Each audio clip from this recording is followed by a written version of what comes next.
Right, good morning. So we can see we have a very dirty Citroen Berlingo van that has exploded to have a really good time over the weekend. Good thing today we are indoors, so it's going to be noisy with the generator, but at least I'm dry. But yeah, I'm going to try and get as much of it cleaned up as possible. Get in there with the scrubbing brushes. Just need to let it cool down a little bit more because the customer got home about 40ish minutes ago. But you can see how bad it is. So yeah, so I think the process, it's not very flattering angle, I think the process is going to be spray it all down with clean all, work it all in, low pressure jet wash, probably clean all again because that was what will start lifting it all, and then we will tackle it with the steamer, see how much we can get done with the steamer. We'll do the one that being in that big one over because there's no light above me here. But I bet I've not got my magnetic light with me. Right, I'll have to use my big torch. So yeah, I think we'll get a time lapse set up and crack on with it.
Right, so you would have seen, you'll just watch the time lapse basically, so I'll quickly walk through the process. So the first thing we did was, that's it, if you look at it, we're just going to get another wipe down before it's done, and then we'll wipe all the plastics and stuff.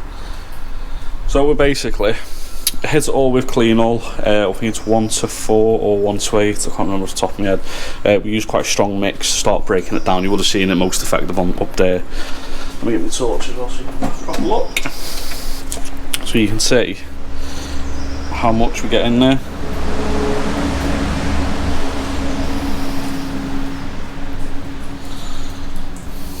It isn't 100%, but you got to bear in mind it's a van. It's got 108,000 miles on it, and it has had a minor front end collision.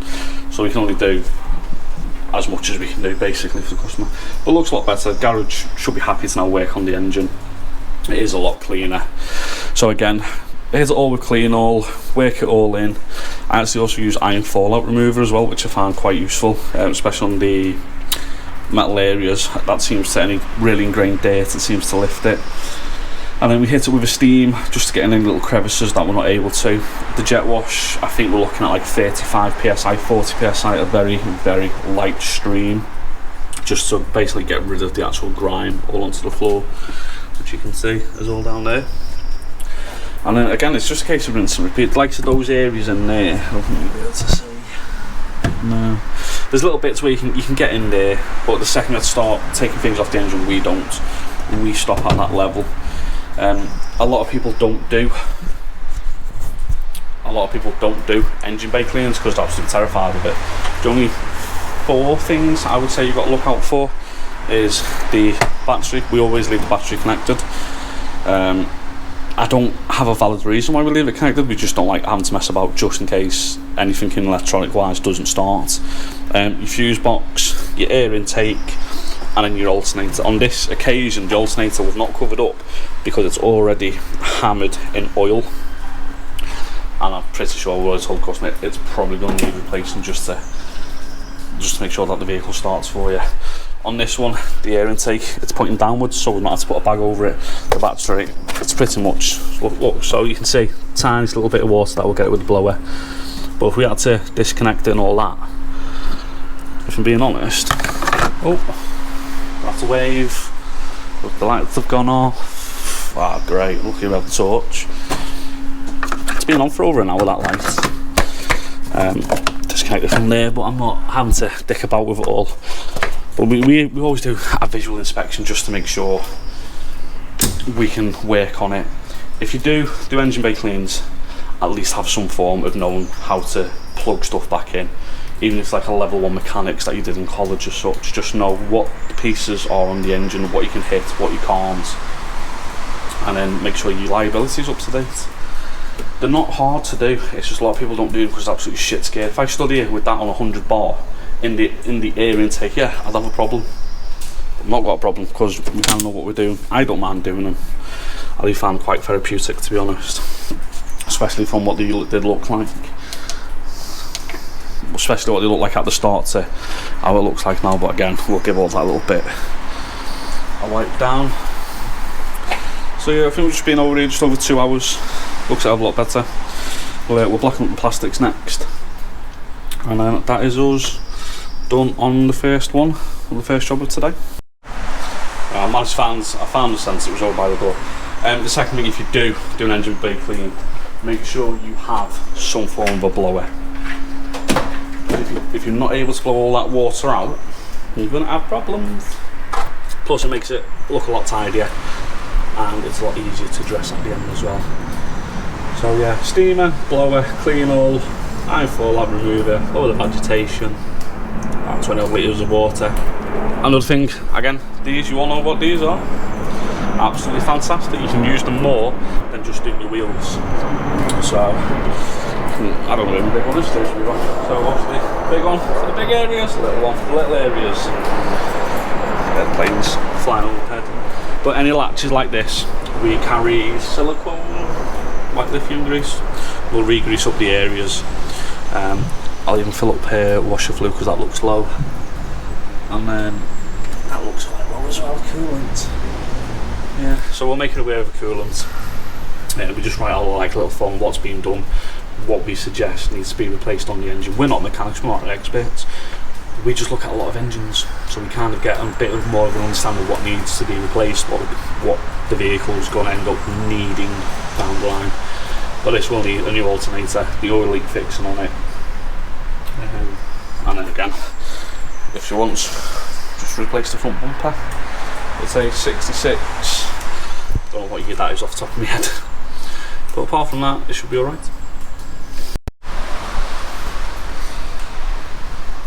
So this is the engine bay now, fully dressed. Oh, bloody light again. Oh well. Put on the torch, but yeah, to get in all the little nooks and crannies.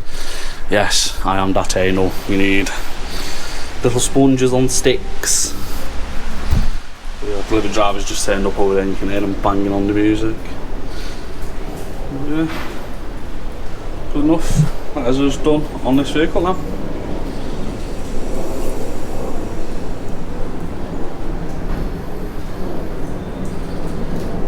Afternoon, we just got straight into it today. First job of the day, engine bay clean on that Belingo. That's I think what it was in about half an hour ago. Engine bay clean, customer's happy. Just had a oil leak. She rear-ended something, and then I've got a feeling, from what I could see, the top of the oil fill cap had come off, and then something on the side was leaking. so she's had to get clean because apparently the garage just couldn't touch it because it was too dirty. The car's already setting his alarm off on his car, so we are over in Boothstown.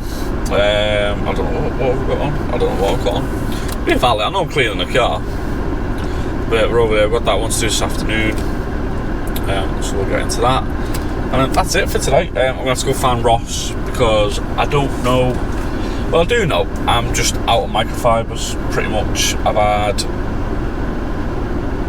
a van that is absolutely filthy in the back that needs to get done. I had a mould removal not that long ago, and then yesterday the sick, so I've pretty much gone through 30 plus microfibres in like a week and a bit. Once we use microfibre on the mould removal, the car gets put to the side, never to be used again, because that's just spreading contamination in my eyes. And then the one with the sick, do you really want me to use a cloth? I know it's been washed and that, but still, for the sake of a couple of pence, it's not the end of the world. But again, I'm going to remind people, have terms and conditions in your business. If you do not have terms and conditions, nobody knows where you stand, and you as the supplier of the service will more than likely lose out 99% of the times. I need a big stretch. Oh, I'm doing that engine bay. Well, I like doing engine bays.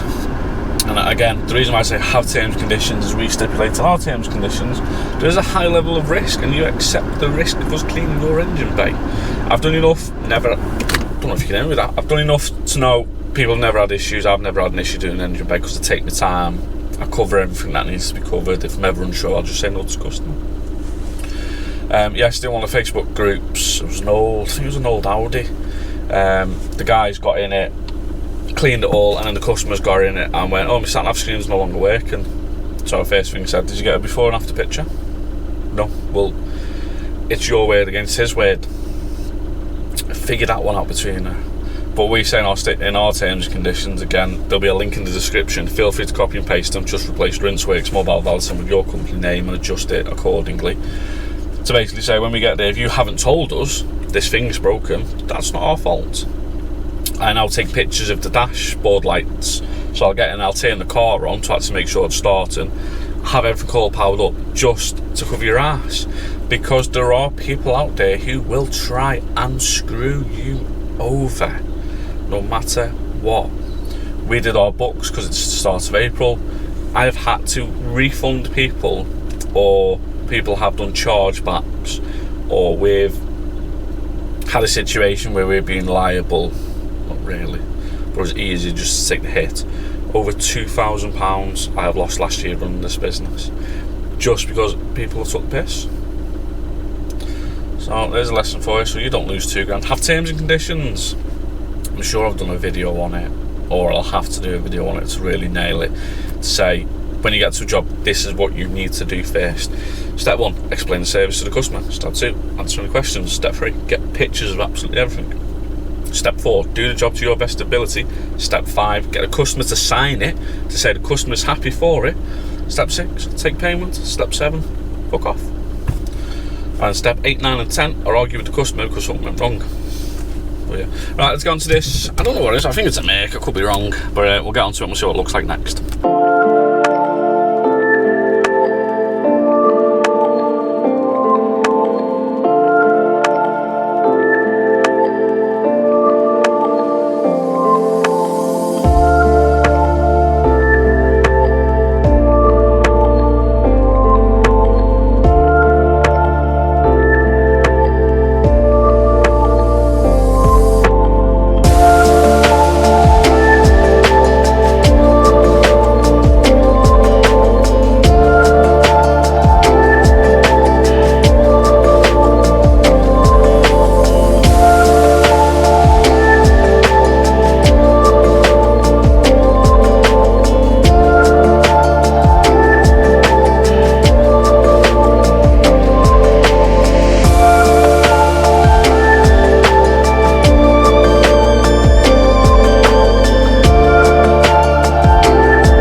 finished that Mercedes.